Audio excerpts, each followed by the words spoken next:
Thank you so much, everyone. A really fascinating panel. One quick question for Caroline and one for Susie. Caroline,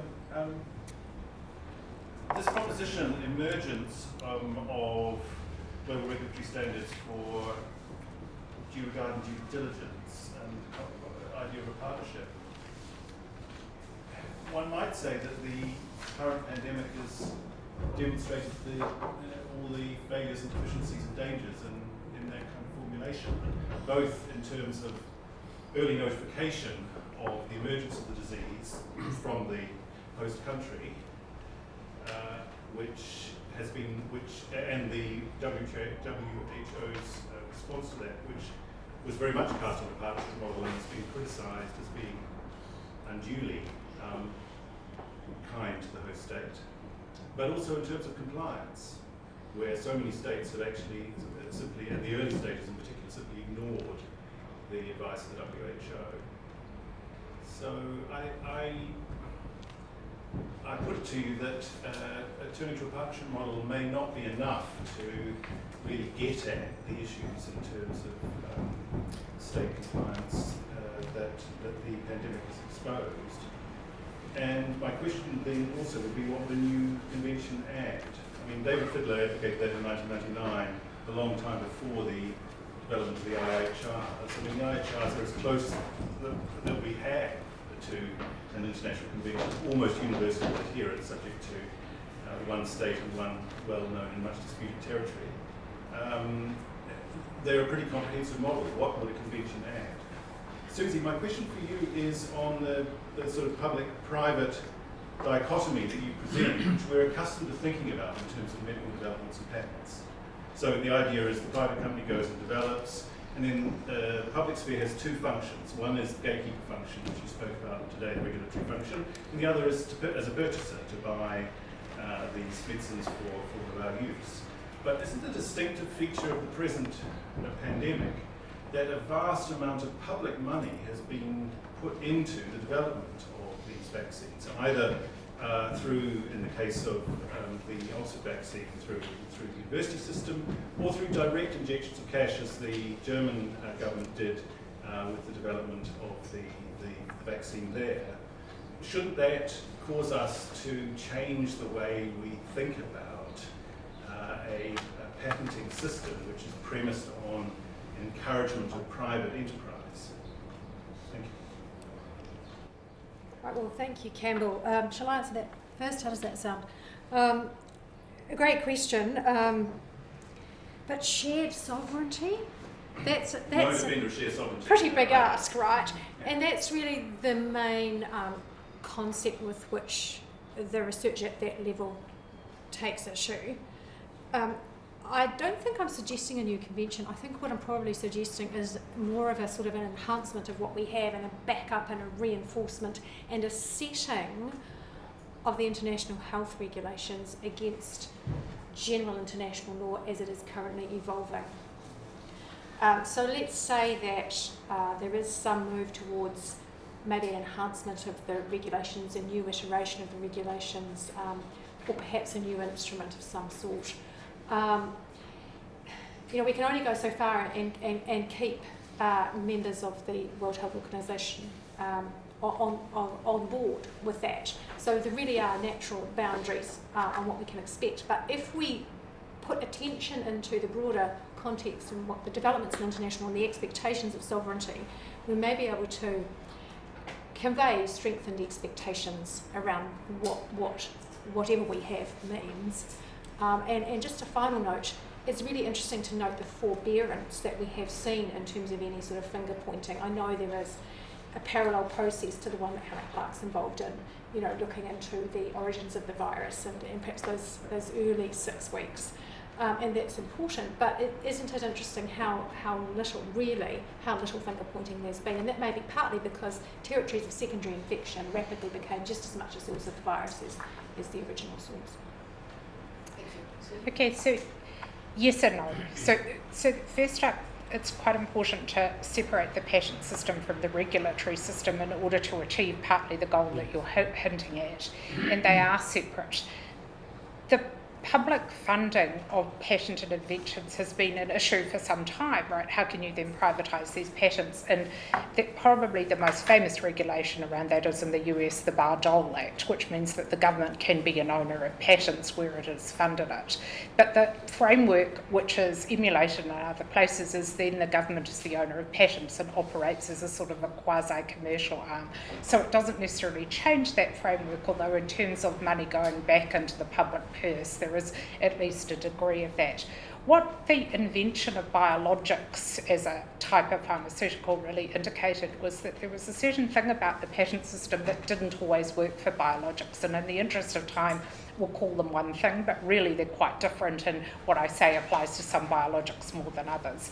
But the patent system requires you to disclose your best way to enable the making of the invention by a competitor, but strangely in biologics, actually, even if you say, I have this R&D and AM and I have this German company who's shown me how to do this, that doesn't enable someone else to make it, right? And it's not just because you're not a skilled worker, it's also because it doesn't actually reveal all the technology.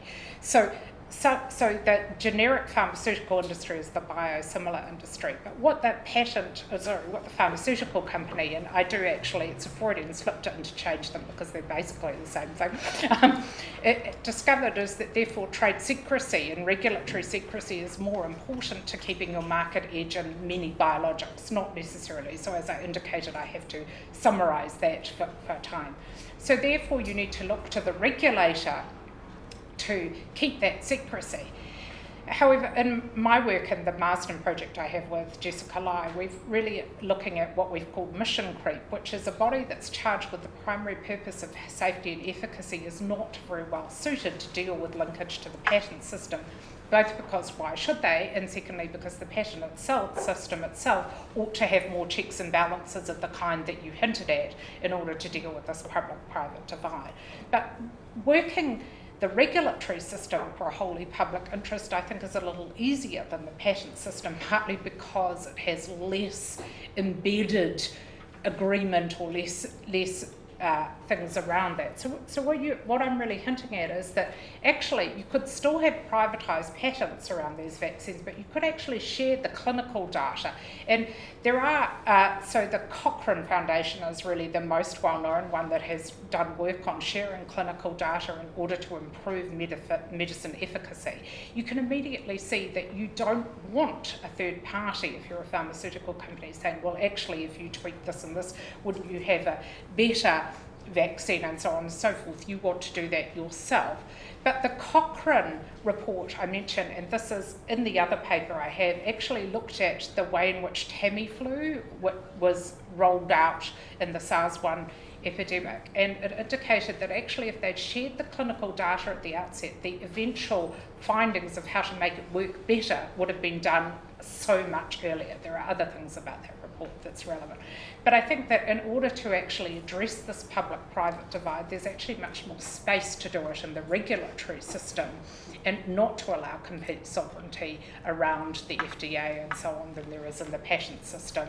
And it's partly the way in which the patent system is being allowed to influence the regulatory system that is the problem. So I remain hopeful that that's severing that tie a little bit, or at least having them properly separate is the key here. Thank you, Susie. Michelle, your question also for Susie or Caroline, because otherwise we want to ask somebody who would like to ask a question. We hold this for a second. Sure. And then give, and do you have? I've done questions already for the other side, but I've got questions for the other two. Yeah, that's right. So for equality reasons, equity reasons, and then Michelle. I'll try and keep it quick. So thank you again for another great panel. Sandra, I'm really interested in thinking about your topic and your very, makes complete sense to focus on what states are doing and what states should be doing. But it struck me that there's parallels with, say, the Christchurch call from last year in terms of dealing with extreme violence and terrorist violence online, and they brought it into the fold multinational companies and social media companies, and I just wondered how much you thought that it was important to bring into it. I'm mixed views about that, so I'm not necessarily pushing it, but I'm really interested in what your thoughts are about the extent to which we should keep this as a state-only issue and the extent to which we need to open it out. And I mean, this is not really a law question, but your presentation made me think about and your call for us to pay more attention to the private realm and the caring that goes on there. in many ways, I think with Zoom this year, the private world and what goes on in all our private worlds has very much been made public in our workspaces, especially with academics, when we've got Zoom calls and all sorts of things are happening in the background. Do you think that that this year and those dynamics actually might help us pay more attention to the world of care in the private realm, given these worlds have been so, at least in the academic space, sort of melded?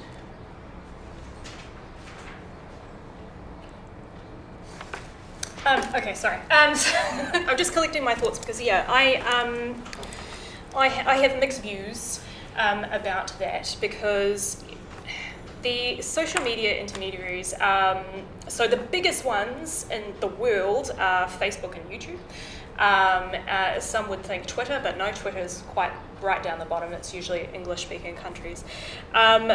And thinking about bringing those social media platforms to the table, I think it's unavoidable in some ways, because states have the obligations and therefore the way to hold them accountable in a way that's not the same, I guess, for Facebook and YouTube, for example. And I know that Facebook and YouTube have, since, for the last couple of years, have hired a human rights person to have on their team. I don't know what they do, but they're there.